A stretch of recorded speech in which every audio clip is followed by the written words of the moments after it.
Hey, NewsNation's Chris Cuomo here. Now, on our show, I've made a commitment to you that we're going to give you the stories that matter. We're going to give it to you straight. We're also going to stay on those stories because that is rare in this business. It's rare in this world. That's where this podcast comes in. Let's get after it.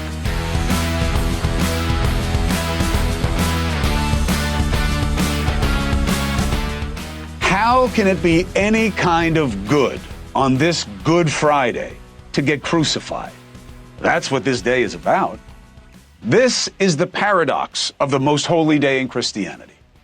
But forget faith, forget religion for sure. There is a completely secular significance to this occasion, and it is to great benefit right now. We need it. The whole story of the Passion of the Christ is really about the most powerful concept in Christianity, grace. Forgiveness that comes to you whether you deserve it or not, motivated by the most powerful love imaginable. You may notice that when people ask me how I'm doing on the show, I often say, better than I deserve. And some people say, oh, you're being too hard on yourself. First of all, no, I'm not. But second of all, what I'm doing is borrowing that line from my father. And what Pop was reflecting on was the idea that we are so loved that no matter what stupid, sinful, selfish, mean, mendacious thing we do, it is forgiven. There but for the grace.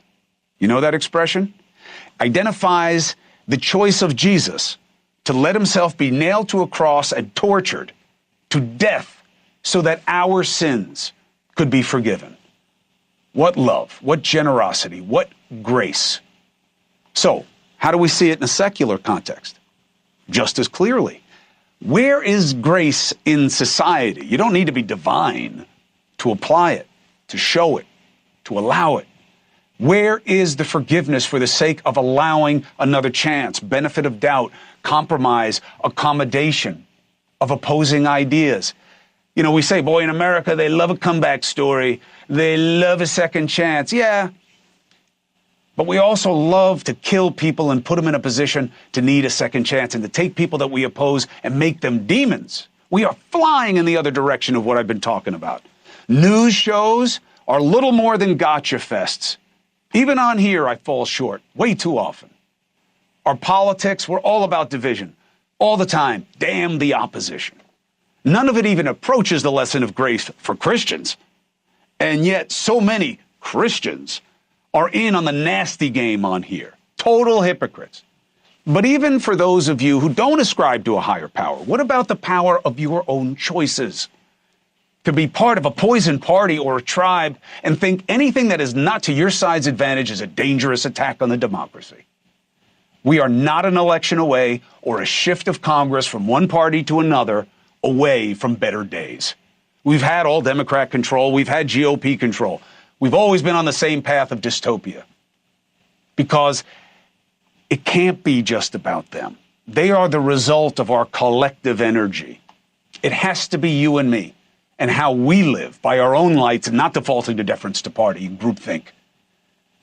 Doing it that way is killing us. And if we want better outcomes, we need to act in better ways. It's literally Jesus' final command to his followers at the Last Supper. Love one another as I have loved you. The golden rule, right? Treat someone like you want to be treated. And it is the highest order of humanity.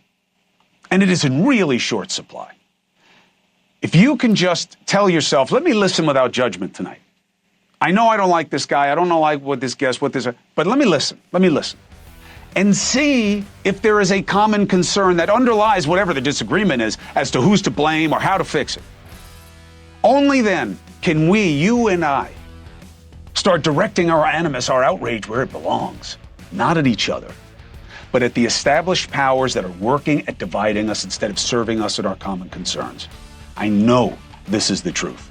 So I wish you a happy Easter, rebirth and renewal of our collective efforts to get to a better place.